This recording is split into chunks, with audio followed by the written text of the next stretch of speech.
Good evening. Good evening.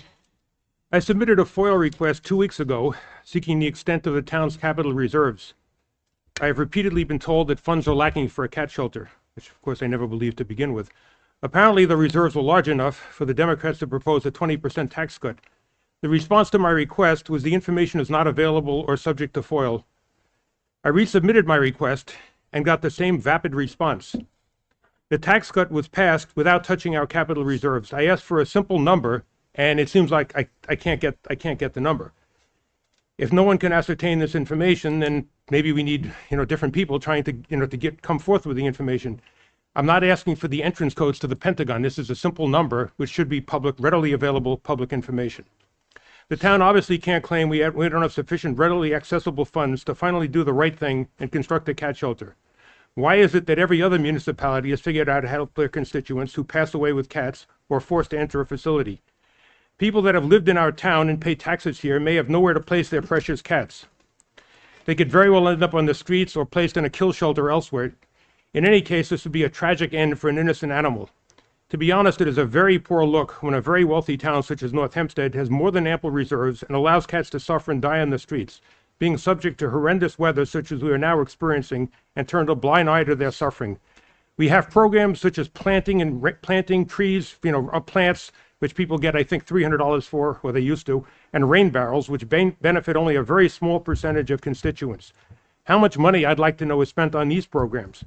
We should remember, while cats don't vote, their owners do. We have many possible alternatives, and yet, Mr. Senator, contrary to your campaign promise, you don't seem to have any interest in discussing them.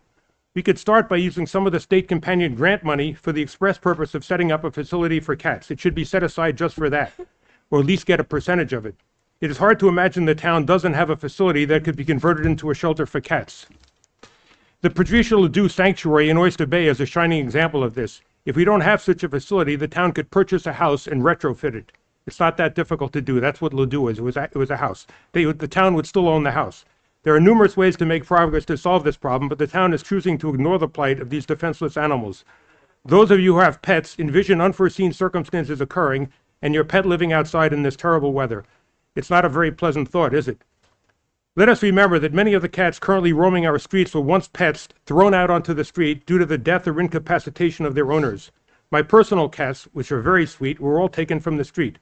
If you have cats, as do 40% of New York State pet owners, I hope you have ironclad plans for them. Oftentimes, relatives are more interested in taking your money rather than rehoming your cats. This is an issue of basic human dignity as opposed to partisan politics.